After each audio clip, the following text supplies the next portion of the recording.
Hello, so creative. I am Righteous, known as Right Touch Clothing. Okay, so in this video, I'll be showing you how to take an accurate body measurement.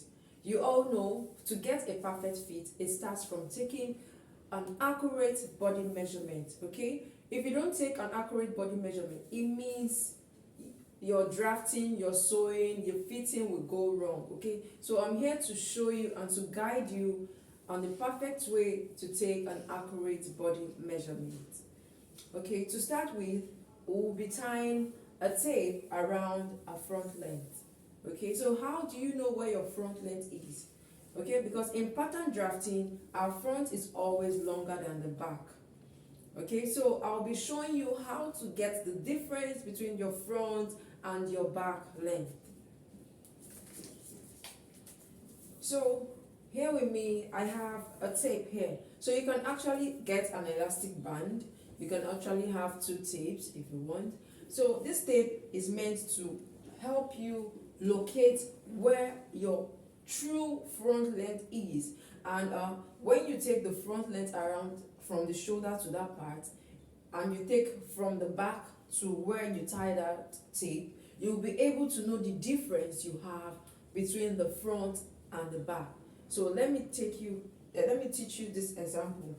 Now, because looking at our waistline, you might not know where you want to tie your tape.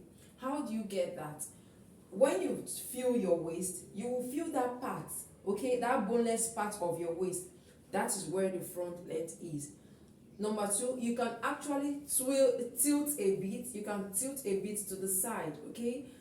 After tilting, you find out that one part goes in more around your waist region. Okay, so that is the perfect place to tie your tape around. So you just tie it around that area.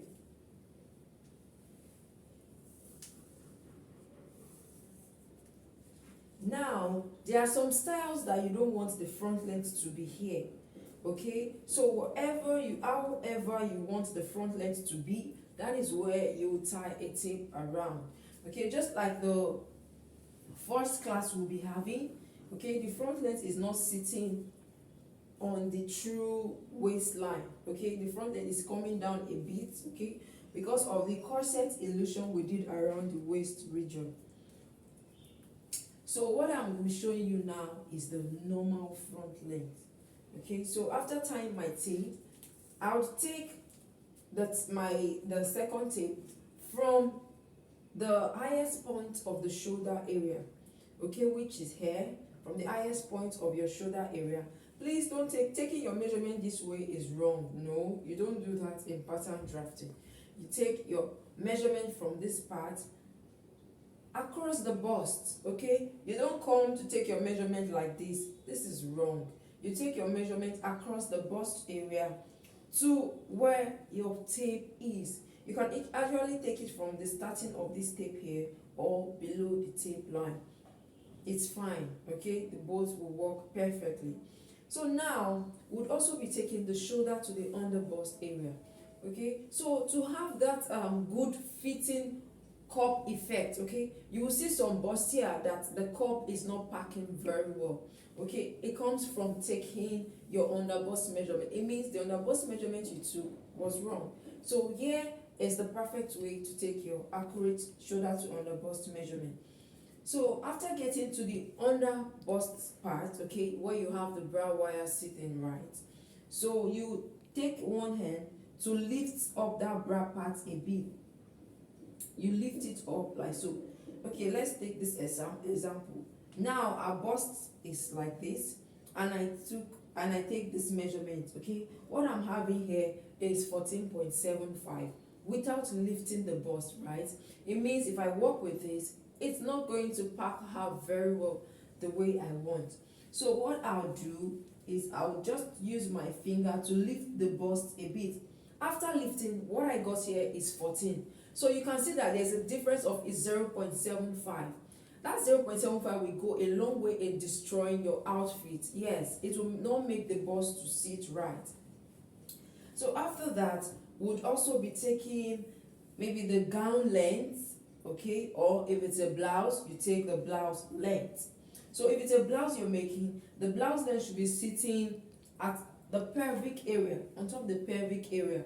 You don't want your blouse length sitting around your upper hip, no, because when you sit down, it will start making you feel uncomfortable around the hip area, okay? So now you can also take shoulder to before the knee.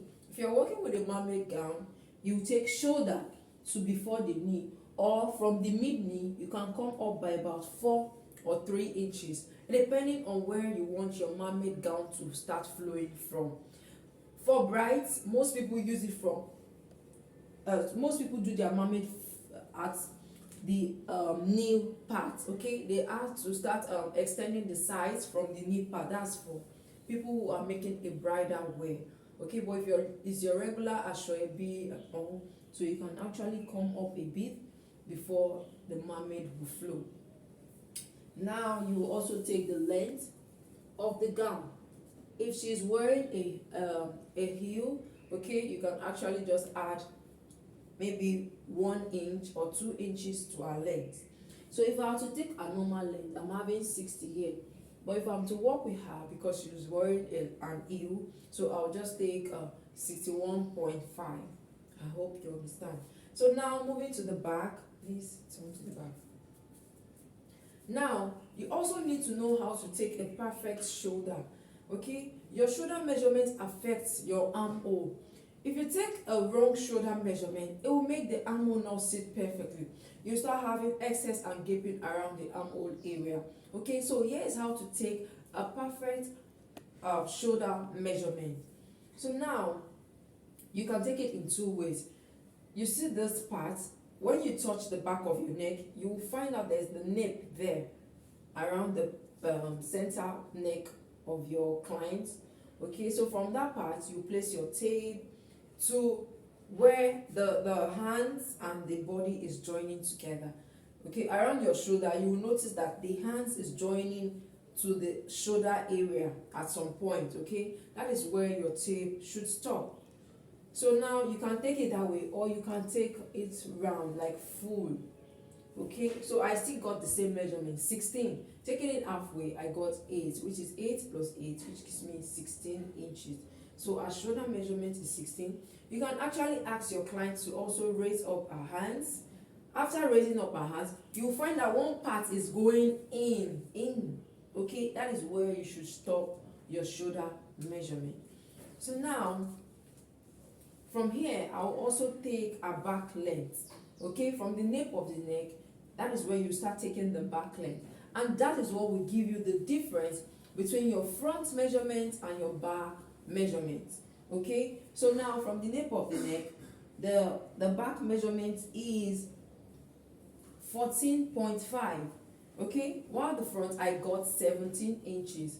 So the back, I'm having 14.5, okay? So you can see that we have about, I think, 2.5 difference from the front and the back, okay? Because you can see that she's really busty, and the difference between her front and her back is about 2.5. Now let's go to cleavage.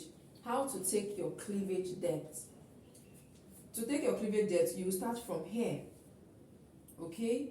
From here. That is where your basic neckline will be stopping. Your 3x3 is stopping around this collarbone here. So from here, you will now take how deep you want the neckline to come. If you want it very deep, you will mark it from that area. So there's no need to say, I don't know how deep I should cut it. I don't know how many inches my client wants her cleavage to be. Kindly ask your client, please ma, where do you want your cleavage to get to? When she points that point, that part she wants her cleavage to get to, you just take your tape from the collarbone and measure it up to where she wants it to get to. So while drafting your pattern, you will take your tape from your 3x3 to that part that the client has pointed for her cleavage depth. So there's nothing like, my cleavage is too deep, my cleavage is not deep enough. No, you don't do that in pattern drafting, because we take all the measurement. We don't assume measurement, okay? So this is how you take the measurement. Now we are going to the circumference. To get the circumference, you will take your tape around the fullest part of your bust area. Around the fullest part, Now, after taking that round bust area, you would have to put one hand in between your tape. That is called the ease allowance. You give ease to the bust area. Now, you can also take your round on the bust. You can also take your round on the bust. Repeat the same thing by putting one finger in between. Now, you can take out your tape around the waist area, and then take the tape that you're using for the measurement to that point and measure around that part like this. Okay, so after that you go into the hip line. Now, to get a perfect hip line, okay, you will start like this. You start with a particular number. Okay, so I have 41 here, but I'll try to see if 41 can actually go down. You have to try if it can go down. No, 41 cannot go down. 40.5 would not be okay. What I have here now is 41. Okay, it means around hip is 41 inches. Now we are going to the sleeve area. From this part that is joining your shoulder and your hands together, you take your tape from that part to measure the length of the sleeve that you want. After getting the length, you want to take the bicep, okay, which means the round sleeve. Now you will take this part first, okay, you record it. After that, you take this, your elbow area. Now, to take your elbow, you have to, yes, do your elbow this way, okay, then you will take the round part of the elbow, okay, because most times if you just make your elbow straight and you just take the measurement, your client will not be free with doing their hands this way. Okay, so after that, how to take the wrist? You don't take your wrist here, no. Remember, if you want to put your hands inside your outfit, it will come from your fingers, right? So you will take that part, the round part of it. Okay, so this is 9 inches. Okay, so we'll be working with 9 inches round sleeve for hair. Okay, now if you want to get a perfect slit, you don't need to start guessing how high do I want this slit to be. From here, you will take the measurement to where the client has pointed that she wants her slit to get to. So from here, you take to that part, okay, maybe 35, 34, depending on how high you want your slit to get through. Okay, so I hope that after this class you'll be able to take an accurate I know you'll be able to take an accurate body measurement. Okay, so we'll be moving to the next class, but I remain Asun the Righteous, your most reliable online tutor. Thank you. Bye.